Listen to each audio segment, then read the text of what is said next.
لا نبي ورسول بعده. اللهم صل وسلم وبارك على نبينا محمد وعلى آله وصحبه ومن تبعهم بإحسان إلى يوم الدين. أما بعد. Bapak-bapak, ibu-ibu, dan juga saudara-saudara jamaah pengajian rahimakumullah, dan wabil khusus Bapak Ustadz Arif Firdin LC Hafidhullah Ta'ala yang kami hormati, dan juga Bapak Imam kita Bapak Darjo yang kami hormati. Alhamdulillah, puji dan syukur marilah senantiasa kita haturkan kehadirat Allah Subhanahu wa Ta'ala atas segala limpahan karunia dan nikmatnya kepada kita semuanya, baik itu berupa nikmat kesehatan, nikmat iman, hidayah dan taufiknya, sehingga pada kesempatan malam hari ini kita masih diperkenankan untuk dapat bersama-sama berkumpul di Masjid Nurul Huda Temon ini dalam rangka thalabul ilmi atau menuntut ilmu. Perlu kita sampaikan bahwasanya pengajian setiap malam Senin pekan pertama ini sebetulnya pengajian yang sudah lama berjalan, namun dikarenakan tahun-tahun terakhir ini terjadi wabah COVID-19 atau masa-masa pandemi, sehingga pengajian ini kita liburkan, dan alhamdulillah malam hari ini insya Allah kita akan memulai kajian lagi untuk rutin setiap malam Senin akan pertamanya.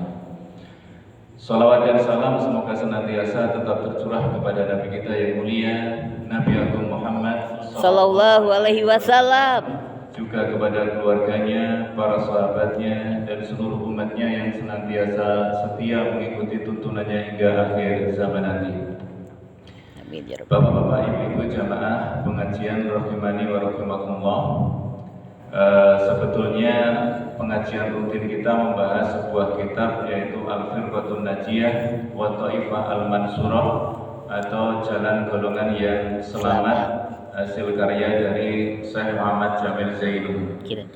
Namun dikarenakan pada saat ini kita telah mendekati Hari Raya Idul Adha atau Hari Raya Kurban, dan melihat pentingnya pembahasan tentang ibadah kurban, maka untuk kesempatan malam hari ini, pertemuan pertama setelah libur beberapa tahun, kita insya Allah akan membahas tentang fikih ibadah kurbannya. Dan insya Allah nanti pengajian akan disampaikan oleh Ustadz kita, Ustadz Arif Firdin LC Hafidhullah Ta'ala. Bapak-bapak, ibu-ibu jamaah rahimani wa rahimakumullah, nanti insya Allah pengajian berlangsung kurang lebih 1 jam, yaitu sampai jam 8.30. Kemudian apabila ada yang menginginkan bertanya atau hal-hal yang akan didiskusikan untuk ummahat atau untuk ibu-ibu, nanti kami mohon untuk melalui secara tertulis. Sedangkan untuk bapak-bapak mungkin bisa langsung nih. Selanjutnya untuk meringkas waktu dan tempat kami serahkan kepada Bapak Ustadz Arif Firdin LC Hafidhullah Ta'ala, fal yatafadhal ilaihi maskurah.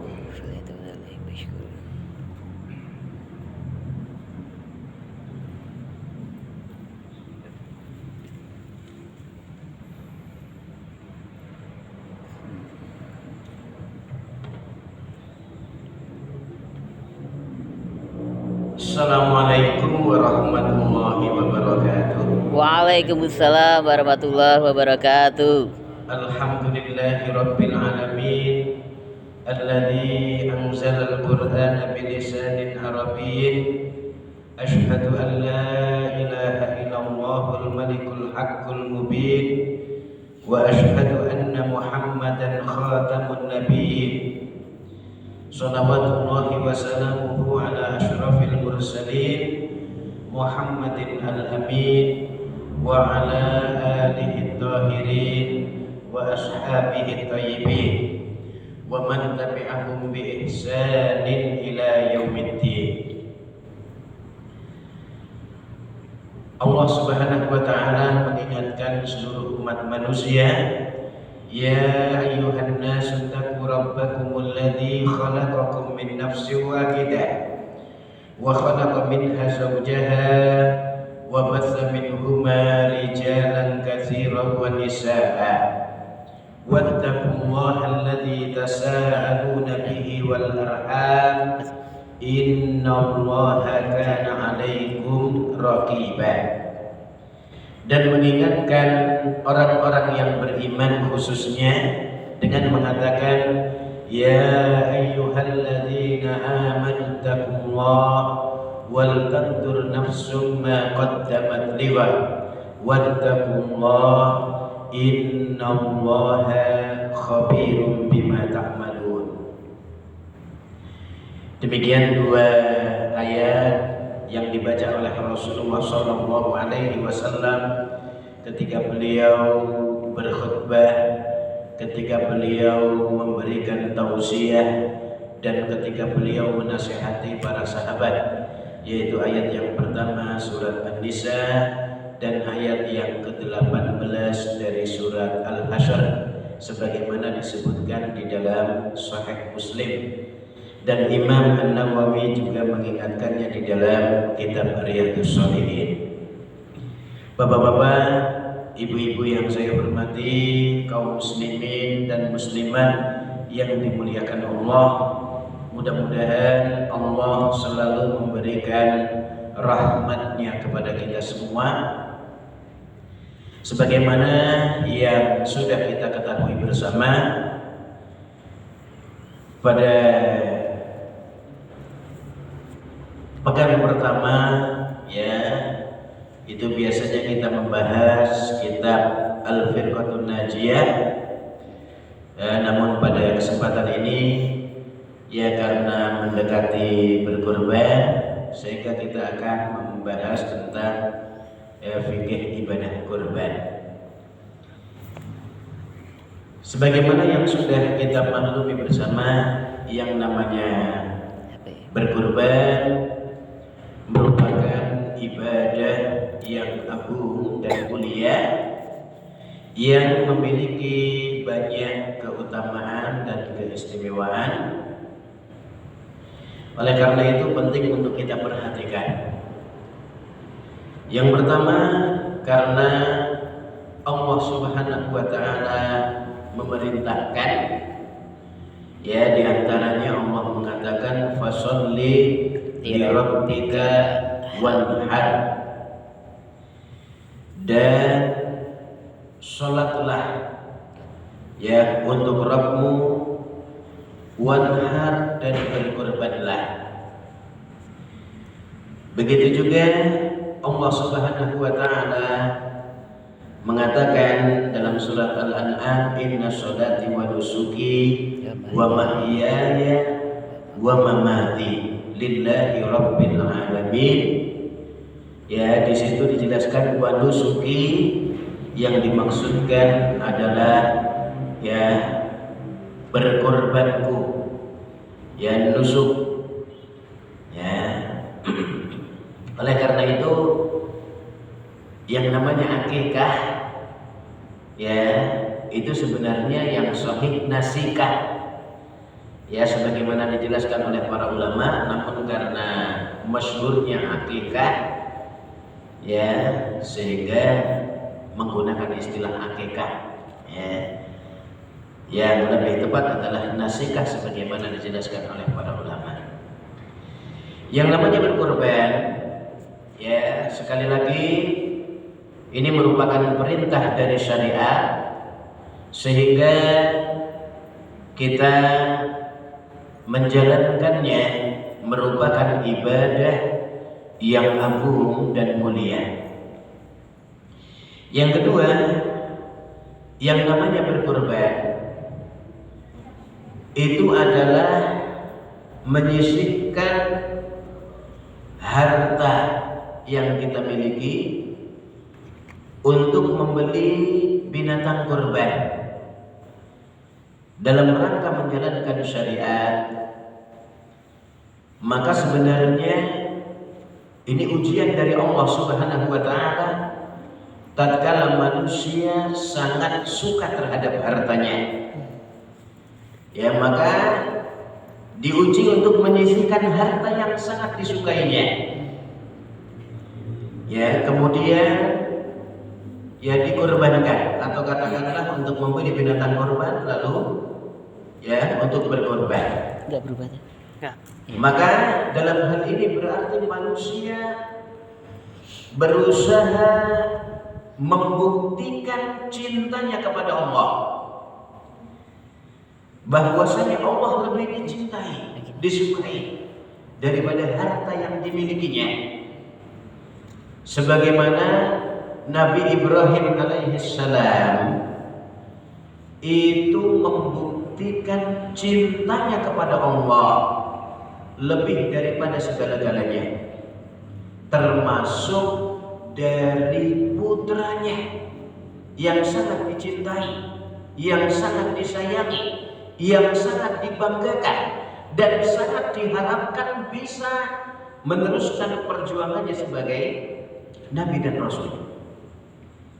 Ya, namun karena cintanya kepada Allah ya lebih utama, ya maka beliau membuktikan ya bahwasanya dia rela mengorbankan satu-satunya putra yang sangat dicintai, disayangi, dibanggakan dan sangat diharapkan. Namun karena keikhlasan mereka berdua, akhirnya Allah katakan dalam Al-Quran surah As-Saffat, ya wa fadainahu bidhibhin adzim.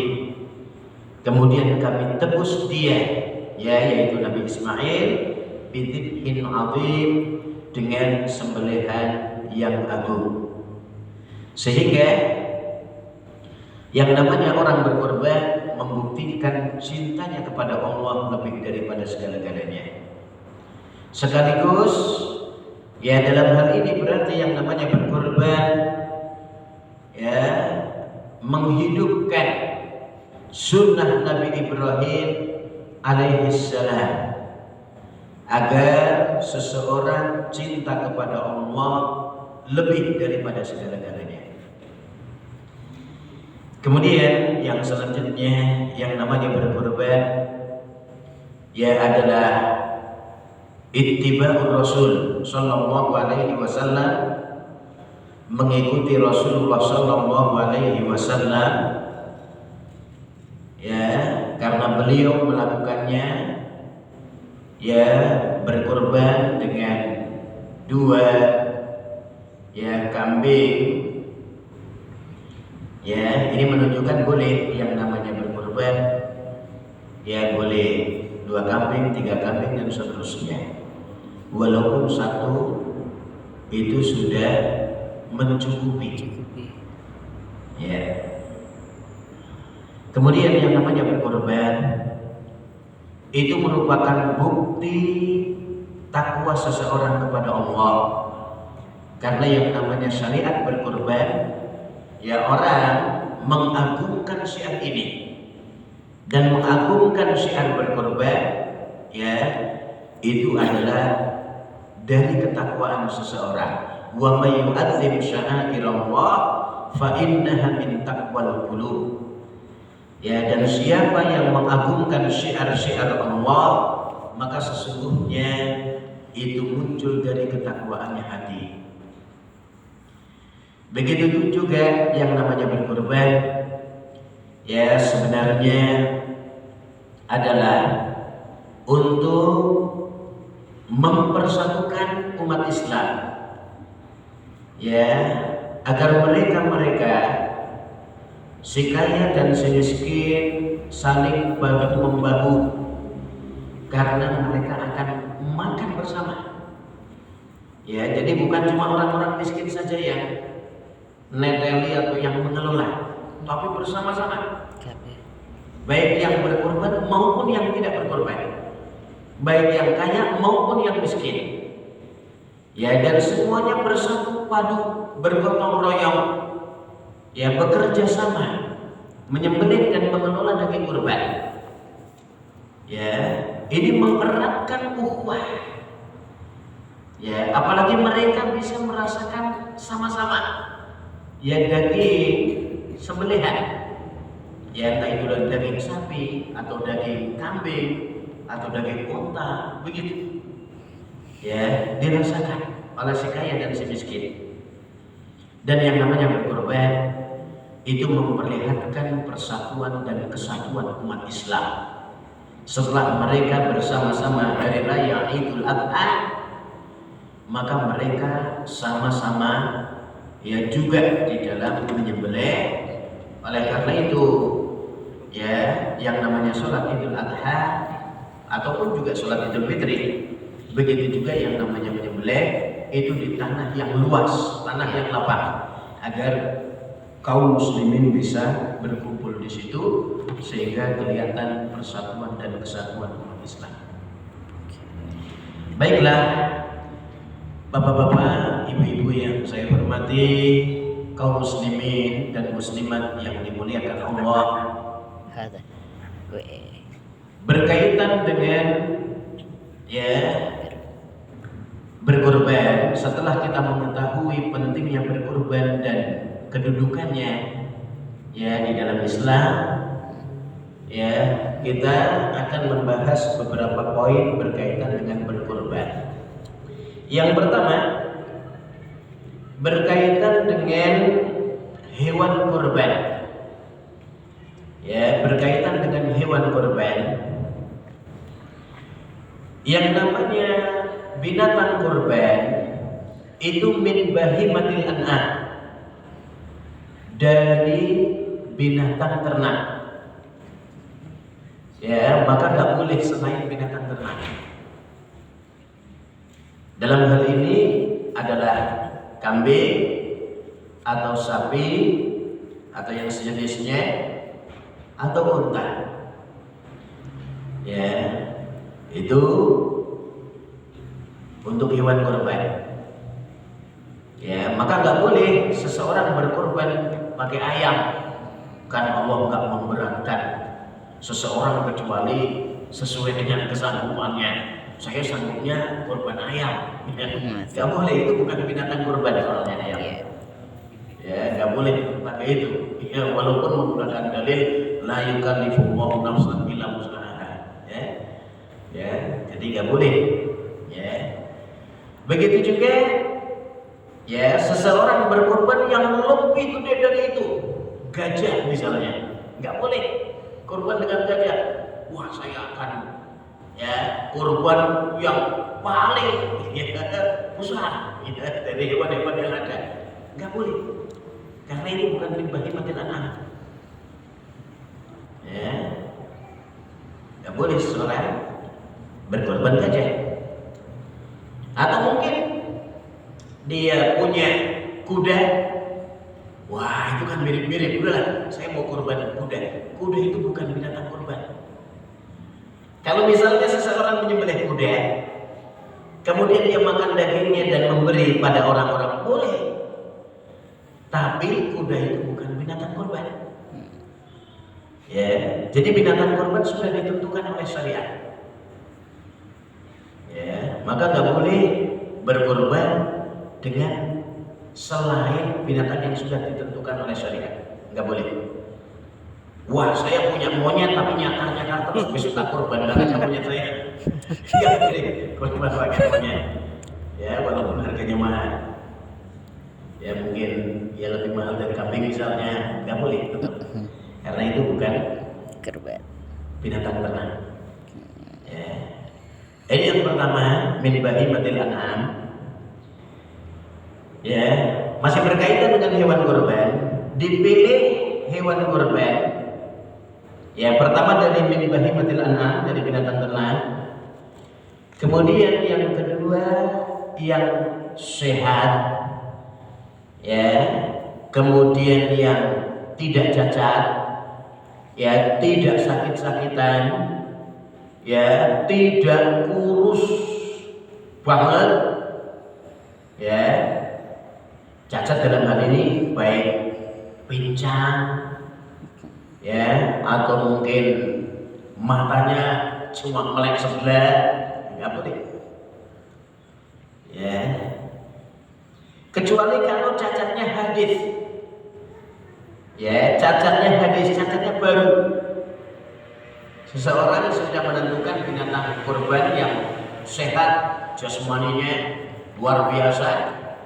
Tapi ketika di kandang tumbuh-tumbuhan sehingga sumbunya patah, ya atau mungkin ya kakinya itu ada yang patah misalnya, ya maka itu namanya cacatnya hadis. Artinya sudah ditentukan dulu binatang kurban yang sehat walafiat, tapi ketika di dalam kandang, ya itu cacatnya, maka itu tidak mengapa, ya nggak harus diganti.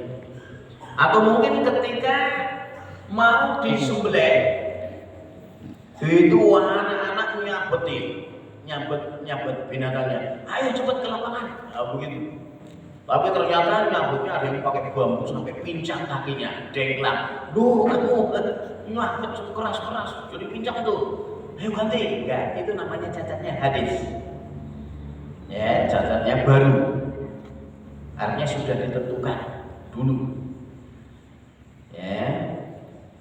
Atau mungkin ketika digiring, gua taunya ya kambingnya itu nyerundul aja, ya sampai kesulitan. Gue nggak taunya ada apa namanya genter atau bambu langsung matanya kena cok, ya jadi buta. Itu namanya cacatnya hadis, nggak apa-apa. Ya cacat yang baru. Yang tidak boleh itu kalau sebelum menentukan atau dia mau membeli milik sing cacat karena regane miring, ya itu yang nggak boleh. Itu yang nggak boleh karena harganya miring, ya akhirnya wah ini gemuk sehat tapi matanya cacat, ya udah tak kasih harga miring, oh ya nggak boleh, ya jadi kalau cacatnya hadis nggak apa-apa, artinya cacatnya baru. Tapi kalau mau menentukan hewan kurban, maka pilih binatang kurban yang sehat walafiat, gemuk, ya tidak sakit-sakitan, tidak kurus, tidak cacat, begitu. Ini berkaitan dengan hewan kurban. Ya, masih berkaitan dengan hewan kurban. Ya, hewan kurban itu satu kambing mencukupi untuk seseorang dan keluarganya. Sebagaimana diriwayatkan oleh sahabat yang mulia Abu Ayyub Al-Ansari radhiyallahu anhu, kana rajulu ya idza dhaha fi ahdi Rasul sallallahu alaihi wasallam kabshan, ya atau dalam riwayat lain kunna, dulu kami fi ahdi Rasul sallallahu alaihi wasallam apabila berkurban itu satu kambing syatan anhu wa an ahlihi, untuk dirinya dan untuk keluarganya. Ya, jadi satu kambing itu mencukupi seseorang dan keluarganya. Ya, jadi bukan satu kambing satu nyawa, bukan. Ya, karena ada orang yang memahami satu kambing satu nyawa. Akhirnya, kowe kurbane tahun depan aja ya. Saiki kakakmu dhisik. Ya, jadi dikiranya karena katanya kambing tersebut akan menjadi kendaraan nanti ya di akhirat. Sehingga pemahamannya seperti itu, akhirnya satu kambing satu nyawa. Ya, dari sini kemudian wah enak kurban kambing lebih afdal, ya dinaiki sendiri asal untel-untelan wong itu. Ya nek wong sapi, ya jadi 7 orang naik sapi, ya nah ini nggak benar, ya jadi satu kambing itu untuk seseorang dan keluarganya mencukupi. Ya. Ya, artinya bukan membatasi.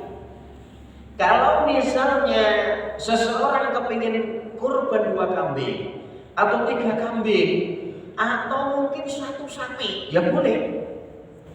Ini keluarganya Pak Imron, sekeluarga kurban sapi, ya nggak apa-apa.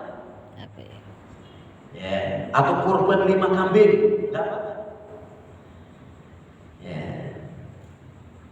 boleh. Ya, tapi sebenarnya 1 kambing itu sudah mencukupi dirinya dan keluarganya. Ya, nah ini yang nggak boleh. Ya, 1 kambing untuk berapa orang? Ya, iuran sekelas misalnya. Ya, kurbannya berapa murid? Ini untuk 22 murid. Misalnya, 1 kambing itu mencukupi dirinya dan keluarganya. Ya, itu ya berkaitan ya dengan hewan kurban. Kemudian ya yang kedua berkaitan dengan sahibul kurban. Ya, sahibul kurban itu orang yang berkurban. Pertama, disunahkan orang yang akan berkurban apabila sudah memasuki bulan Dzulhijjah itu untuk tidak mengambil rambut dan kukunya. Ya, menyamakan dengan mereka-mereka orang yang berihram. Ya, ini sunnahnya. Ya, karena hadis Rasul sallallahu alaihi wasallam, "Idza dakhala al-ashra wa arada ahadukum ayyudhi fala ya'khudh min sya'rihi wa adfarihi." Ya, dalam riwayat lain, ya, riwayat Imam Ahmad dan juga riwayat Imam ya At-Tirmidzi dan yang lainnya,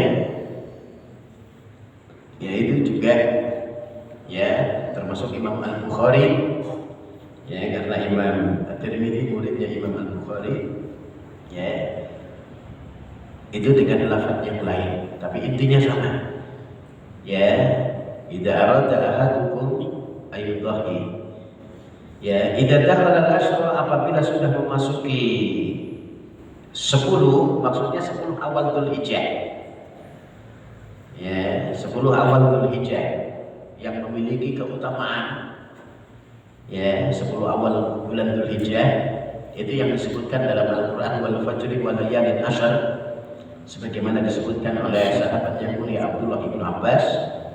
Yang dimaksud adalah 10 awal bulan Dzulhijjah.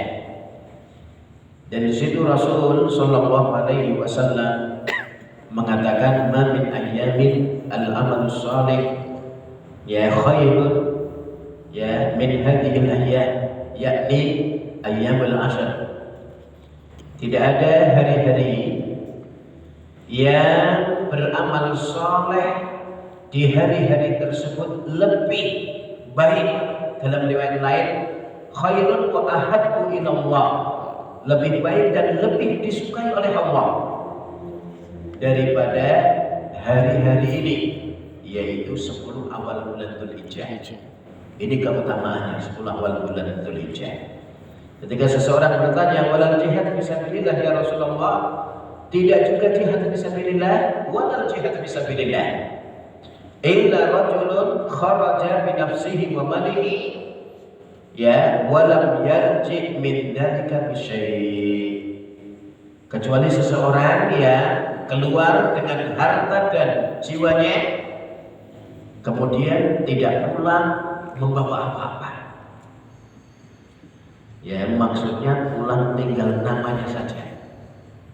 Ya, mati syahid di medan jihad. Ini ya, jadi berkaitan dengan sahibul kurban yang pertama, disunahkan untuk tidak mengambil rambut atau kukunya. Bagaimana kalau lupa? Kalau lupa ya nggak apa-apa, itu sunnah. Ya, nggak ada pelanggaran. Artinya nggak ada ketentuan harus membayar ini sebagaimana yang orang yang ya berhaji enggak. Ya, jadi disunahkan untuk tidak mengambil rambut dan kukunya sampai binatang disembelih, binatang korbannya disembelih. Oleh karena itu, ini kalau sudah memasuki bulan Dzulhijjah, ya, kalau belum masih bulan Dzulqa'dah misalnya, wah ini udah tanggal 29 Dzulqa'dah, wah sebentar lagi masuk bulan Dzulhijjah, saya korban, tak potong di sini, ya, sungguh lali. Ya. Nah kalau sudah memasuki bulan Dzulhijjah, disunahkan untuk tidak mencukur rambutnya, ya, atau memotong kukunya, begitu. Ini yang pertama berkaitan dengan shahidul kurban. Yang kedua, seorang yang berkorban, ya, disunahkan untuk memotong hewan kurbannya sendiri. Ya, itu disunahkan. Tapi kalau dia nggak biasa, nyekel, ya ini aja salah masih sini yang dicekel sininya itu, ya jangan pucuknya, ya sedang nyekel dipeliri oleh binatang kurbannya langsung jatuh misalnya, waduh, ya bukti, begitu, ya dekat misalnya, ya udah diwakilkan dengan yang biasa untuk menyembelih. Namun disunahkan untuk menyaksikannya, ya, menyaksikan binatang, ya, korbannya disembelih, ya. Nah ini, ya, kalau misalnya tidak bisa, ya, wah aku di Jakarta, ya, wis tak wakil ibu-ibu ya nyembelih, nggak bisa menyaksikan. Ada sunnah yang lain, yaitu disunahkan untuk memakan daging kurbannya, ya, disunahkan untuk memakan daging kurbannya. Nggak harus di hari itu, ya, mungkin disimpan karena dia dan sekeluarga di Jakarta, nanti pulangnya setelah 3 hari atau 5 hari kemudian atau seminggu kemudian, ya sudah disimpankan di freezer atau di mana. Nah ini daging kurban, sunahkan makan, ya. Nah, ini disunahkan untuk memakan daging kurbannya, ya. Itu kalau misalnya dia, ya, ingin memakan, ya, lalu ngarani, ya boleh-boleh saja. Misalnya, saya itu mau kaki-kakinya saja, ya, karena mau tak sop kaki kambing misalnya, ya nggak apa-apa. Ya ngarani nggak apa-apa, dia suka itu sop kaki kambing misalnya. Atau mungkin kepingin, ya, kepalanya saja mau dikerokok, dibikin kikil, nggak apa-apa. Jadi cuma ambil kepalanya aja, ya, nggak harus sepertiga. Sepertiga itu paling banyak, ya. Jadi kalau misalnya ngambil kepalanya saja, itu kan nggak ada sepertiga, nggak apa-apa. Atau mungkin cuma ngambil buntutnya toh, ya, karena mau dibikin sop buntut, ya, nggak apa-apa, boleh. Ya, sekali lagi tidak harus sepertiga. Ya, nah ini kalau sepertiga itu udah paling banyak. Ya, jadi kalau ingin memakan, dia dengan keluarganya ambil sepertiga paling banyak. Kalau misalnya nggak ada sepertiga, ya nggak apa-apa, ya, nggak apa-apa. Nah ini, ya, dan sekali lagi daging sembelihan tersebut, ya, itu dimakan, disunahkan, Itu diantara sunnah-sunnah ya bagi sahibul kurban. Dan sahibul kurban nggak boleh menjual daging kurbannya. Karena apa? Karena itu sudah diikhlaskan untuk Allah. Ya, seperti kan kasih lumayan tak jual lagi. Ya sudah diikhlaskan. Jadi jangan diminta seperti lagi terus mau dijual lagi, nggak boleh. Atau mungkin kulitnya diantar di rumah ya, lumayan tak jual, misalnya nggak boleh. Ya, untuk siapa? Untuk sahibul kurban. Gimana kalau selain sahibul kurban? Itu nggak apa-apa. Selain sahibul kurban, daging sudah dibagi, kok agak banyak. Ya, dia cuma berdua, suami istri. Ya, dia mau menjual daging kurbannya kepada orang lain, nggak apa-apa kalau itu. Karena itu sudah dibagi. Ya, berkaitan dengan ya itu kalau dijual boleh kalau sudah dibagi. Ya, begitu juga nggak boleh mengambil ya daging korban sebelum dibagi. Ya, ambil dulu berapa makan jangan, karena belum dibagi. Ya, untuk ya daging korban. Ya, kalau misalnya sudah dibagi, kulitnya pun mungkin sudah ya diinfakkan ke panti asuhan atau apa, terus mereka menjualnya nggak apa-apa. Ya, mereka menjualnya nggak apa-apa. Nah ini ya berkaitan dengan sahibul kurban. Yang ketiga berkaitan dengan waktu dan tempat berkorban. Maka waktu berkorban itu adalah tanggal 10 Dzulhijjah dan hari-hari tasyrik. Itu waktu berkorban, waktu penyembelihan hewan kurban. Maka jangan menyembelih sebelum tanggal 10. Ya, karena banyak jamaah haji nggak tahu udah disembelih dulu. Ya sebelum tanggal 10. Aku sembelih kapan?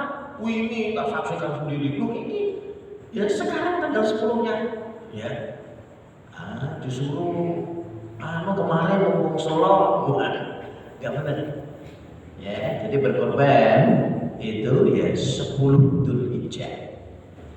Atau hari-hari tasyrik. Misalnya suatu desa dapat ya kambing 40 misalnya, sapinya 2. Wah, kambingnya nggak bisa hari itu. Ya besok, sisanya disembelih besok. Masih sisa lagi, ya besoknya lagi. Ya hari tasyrik. Hari tasyrik habis, udah jangan. Ini harus hari ini, harus hari tasyrik. Ya, tapi harus kesel kabeh. Udah besok aja. Habisnya sudah habis waktunya. Ya, jadi waktunya 4 hari. Ya, tanggal 10 Dzulhijjah, kemudian 11, 12, 13 Hijriah. Bulan Dzulhijjah itu. Itu hari-hari tasyrik. Itu waktu berkorban. Ya. Sedangkan daging sembelihan ya, misalnya belum sempat babi itu pakai freezer sih, nggak apa-apa. Ya, tapi yang jelas penyembelihannya sudah hari itu. Ya, atau mungkin seseorang nyimpen daging kurban ya sampai lama berbulan-bulan di freezernya, nggak apa-apa. Ya, atau mungkin udah mendekati korban lagi, ini cepat habiskan ini, sudah hampir korban lagi ya mungkin freezernya ya nanti di wadah lagi yang baru, maka nggak apa-apa. Ya, yang jelas disembelihnya pada hari-hari ya penyembelihan. atau waktu penyembelihan hewan kurban. Ya, begitu juga tempat penyembelihan. Ya, diusahakan tanah lapang dan ya, maksudnya tanah lapang di sini adalah yang bisa disaksikan oleh banyak kaum muslimin. Ya, jadi jangan menyembelih umpet-umpet atau mungkin secari tempat pekarangannya siapa gitu. Oh, nyembelih nanti. Ya, hati-hati mungkin di sana tempat penyembelihan ya hewan-hewan untuk berhala. Nah, itu nggak boleh. Kita berusaha menghindari. Ya, menghindari tempat-tempat yang digunakan untuk penyembelihan, ya untuk berhala-berhala, untuk selain Allah. Ya, maka kita hindari. Ya, ada larangan dari Rasul Shallallahu Alaihi Wasallam. Ya, oleh karena itu tempat penyembelihan itu yang bukan sebagai tempat penyembelihan untuk selain Allah. Itu berkaitan dengan tempat dan waktu penyembelihan. Kemudian yang keempat berkaitan dengan adab-adab penyembelihan. Adab-adab penyembelihan. Di antara adab penyembelihan yang pertama adalah ya menajamkan pisau sembelihan. Ya, jadi jangan sampai menyembelih hewan kurban pisaunya gerodal-geradul, ya pisau untuk main anak-anak, ya mecak-mecak batu, ya gue nyembelih kasihan hewan kurbannya nggak mati-mati, ya karena pisaunya seperti gergaji, ya jangan sampai. Oleh karena itu, ya tajamkan pisau. Kata Rasulullah Shallallahu Alaihi Wasallam dalam hadis, ya yang ke-17, wal yuhidda ahadukum syafratahu wal yurih dhabihatahu. Wal yuhidda ahadukum, dan hendaklah salah seorang di antara kalian menajamkan syafratahu, pisau sembelihannya atau golok sembelihannya. Ya, golok atau pisau sembelihan ditajamkan. Dan ketika menajamkannya itu pun nggak boleh di depan hewan yang akan disembelih. Ya, itu pernah terjadi pada masa Rasul Shallallahu Alaihi Wasallam. Ada seseorang yang menajamkan pisau sembelihan di depan hewan yang akan disembelih, maka Rasulullah menegurnya, ya apakah kamu akan membunuhnya 2 kali? Ya, artinya hewan kurban kalau sudah melihat kinclong-kinclongnya, ya pisau sembelihan itu sudah ketakutan, ya apalagi ya diasah sampai meling-meling begitu, ya maka berusaha ya menajamkan pisau sembelihan jauh atau tidak kelihatan ya dari hewan yang akan disembelih. Ya. Kemudian yang kedua berkaitan dengan adab penyembelihan adalah menyesuaikan hewan yang akan disembelih di dalam penyembelihan. Karena penyembelihan kambing, penyembelihan sapi, penyembelihan unta itu berbeda. Ya, kalau penyembelihan unta, ya itu unta disembelih dalam keadaan berdiri. Ya, untanya berdiri, cukup dibawa sesepuhnya unta. Ya, induk unta yang paling tua udah di situ, ditaruh di depan. Kemudian ya unta-unta yang akan disembelih di sini. Ya mereka nggak akan bubar selama sesepuhnya itu ada di sini. Ya, jadi dalam keadaan berdiri.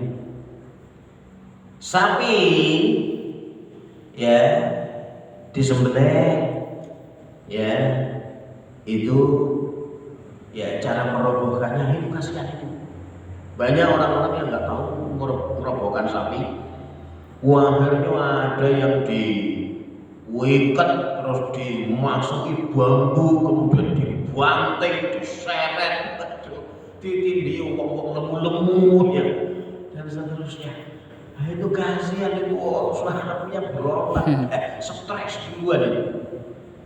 Ya, seharusnya ya dalam merobohkan sapi itu cukup ya 2 orang atau 1 orang ya merobohkannya.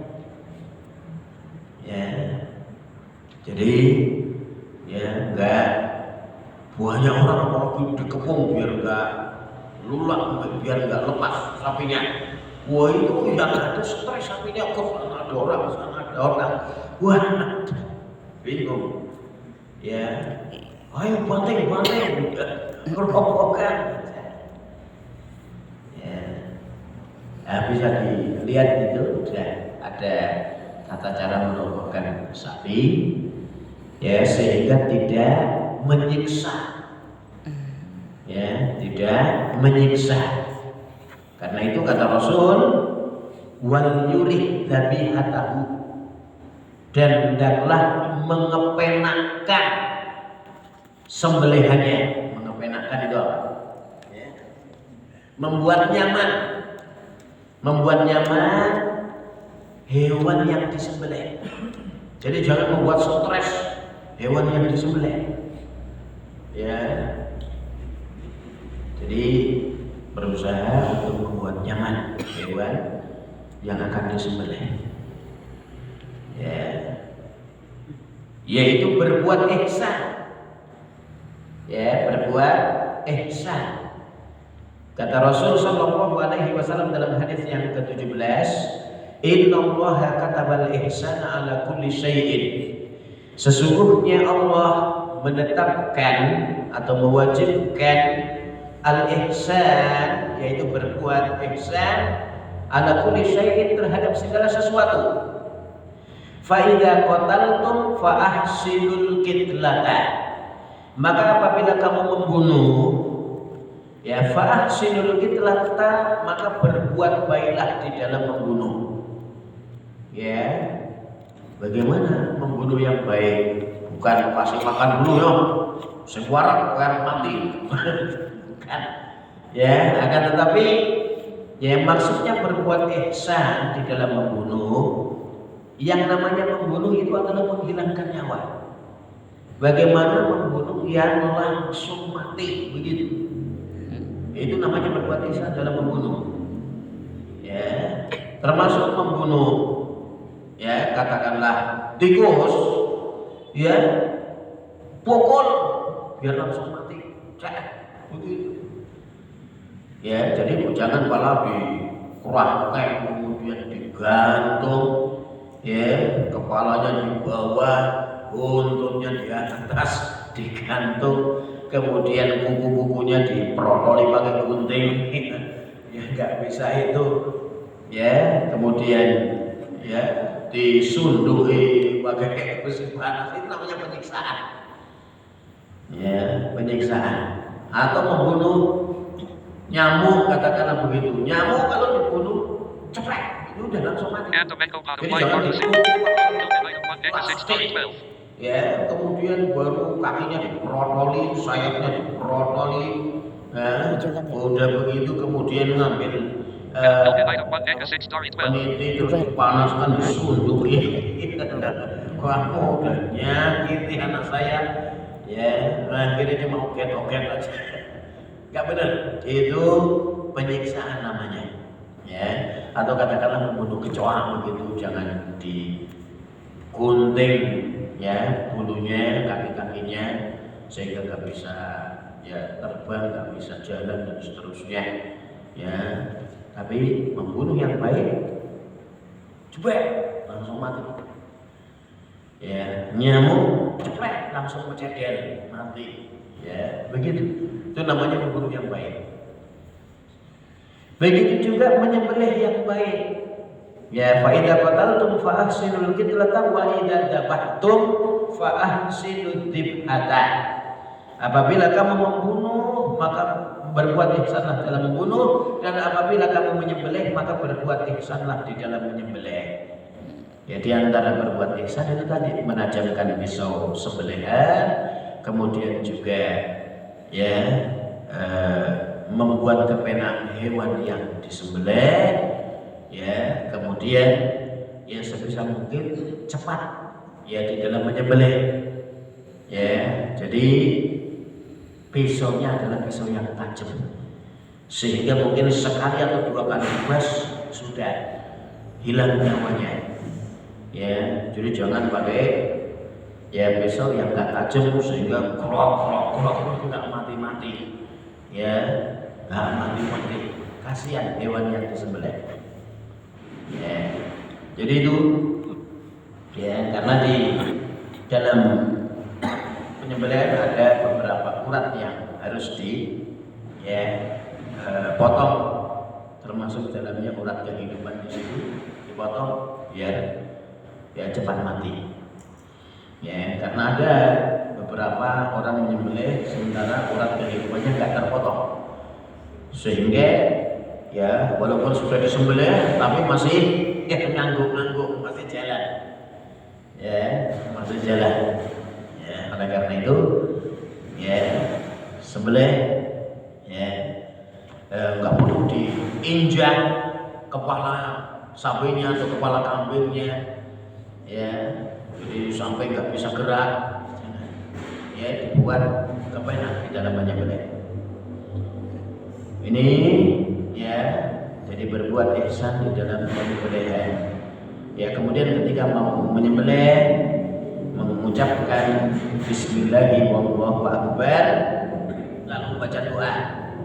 Allahumma hada'an siapa wa ahlihi, misalnya. Ya Allah, ini dari ya Ponijo dan keluarganya, gitu misalnya. Ya, jadi disembelih. Ya, kemudian baru ya bertakbir. Ya, takbir yaitu ya jadi bismillahirrahmanirrahim wallahu akbar, kemudian Allahumma hadza an siapa wa ahlihi. Jadi ini ya. Kemudian termasuk di dalamnya ada penyembelihan, jangan mengelola hewan kurban ketika sudah benar-benar mati. Ya, karena ada orang ingin cepat-cepat belum mati betul, udah langsung dicambak, ya, langsung dipecahkan, ya, kepalanya dipecahkan, dengkulnya patahkan dan seterusnya. Ya, jadi biarkan sampai nyawanya lepas dulu baru dikelola. Ya, ini adab, ya, ada penyembelihan ya hewan kurban.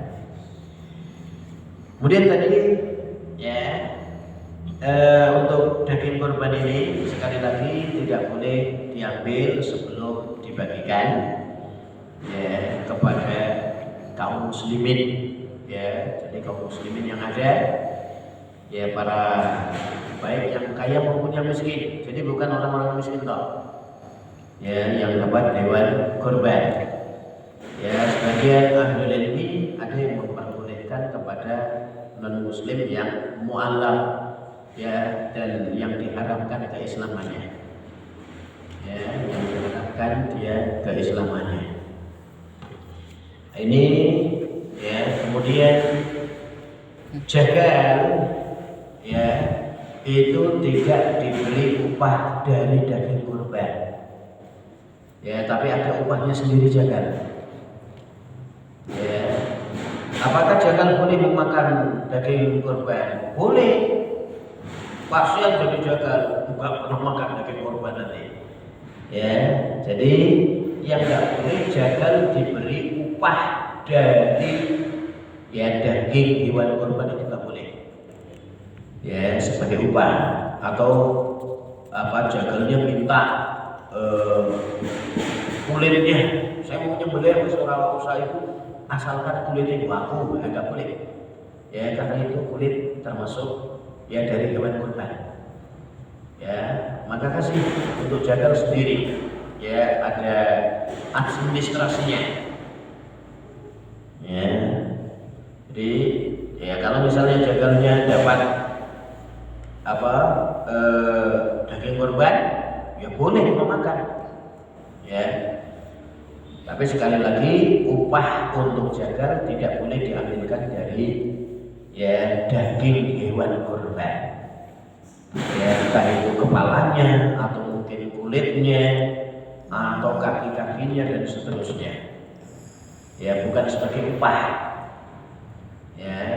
Kalau untuk memakan boleh-boleh saja ya.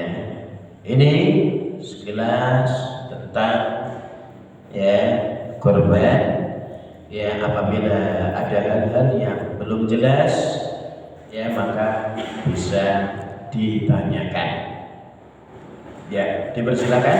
Itu wallahu ta'ala a'lam bishawab. Ya silakan. Berkaitan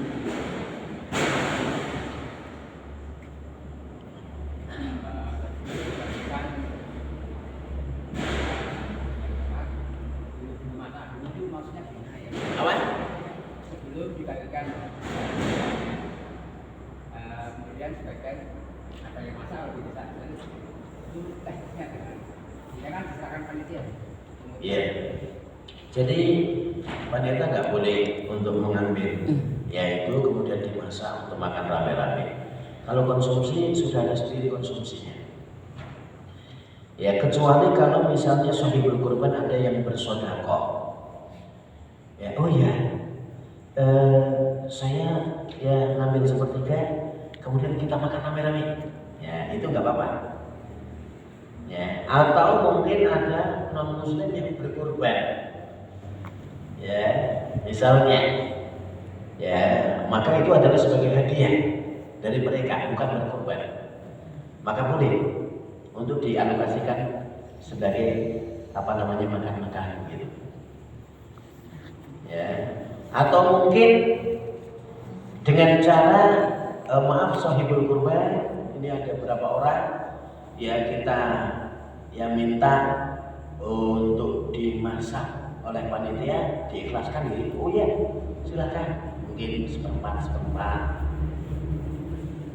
Ya, misalnya. Ya, nah itu boleh karena itu milik sahibul kurban. Ya. Jadi kalau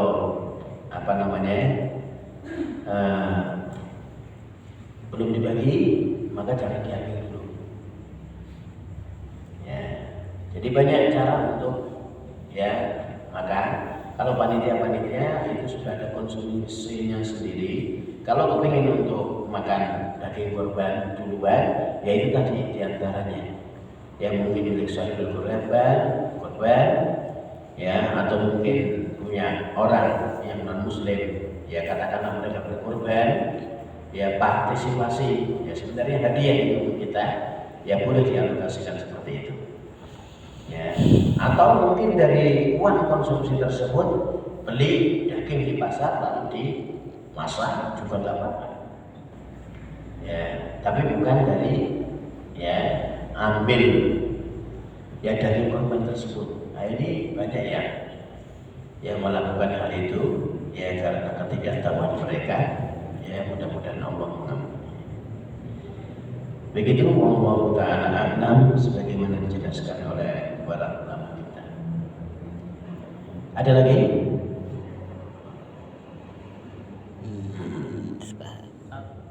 Ya. Terkait anggota keluarga tadi kan, kalau satu kambing kurban itu buat satu orang sama anggota keluarganya. Nah, definisi anggota keluarganya itu apakah ketika anak sudah menikah kemudian dia jadi keluarga baru atau masih tetap anggota keluarga dari orang tuanya? Iya, itu keluarga baru kalau anak sudah menikah. Ya, jadi untuk dirinya, istrinya dan anak-anaknya lainnya. Kecuali kalau dia mengatasnamakannya orang tua. Ya, Bu, ya. Ini kita korban tahun ini ya Bu ya. Ya, uangnya dari saya aja Bu. Nah, begitu nggak apa-apa. Ya. Jadi kadang ada keluarga yang anaknya sudah menikah berapa, 4 orang, akhirnya korban 4 kambing, nggak apa-apa. Karena memang ya tidak ada batasan berkorban itu. Ya mau 1 kambing, 2 kambing, 3 kambing, 4 kambing atau bahkan 1 sapi nggak apa-apa. Ya, jadi itu. Ya kalau misalnya sudah berkeluarga ya berarti udah keluarga baru lagi. Kecuali kalau di atas namakan pada ya ini ya orang tua yang masih hidup. Bu, ini pakai uang saya korban untuk Bu ini ya dan sekeluarganya. Ya, oh saya aja. Ya udah 2 kambing. Nah, begitu misalnya tidak apa-apa. Ini keluarganya Bu Subroto korban 2 kambing, 2 kambing korban 2 kambing keluarganya Bu Subroto dan sekeluarga misalnya. Tidak apa-apa. Ya. Itu wallahu ta'ala a'lam bishawab. Ada lagi? Ya.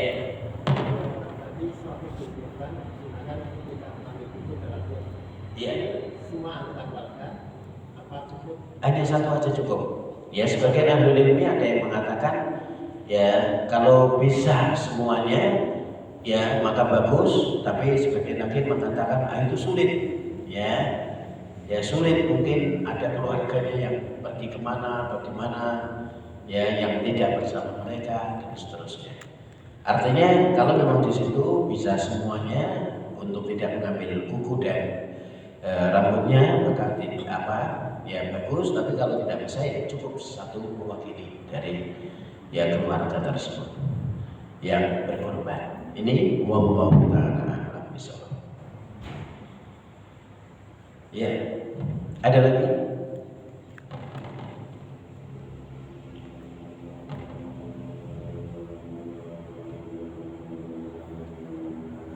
Ada buatan? Yang dari Umahat, Putri, Water. Ya, lebih jelas lagi nanti bisa dibaca panduan. Ya, di tuntunan ya korban.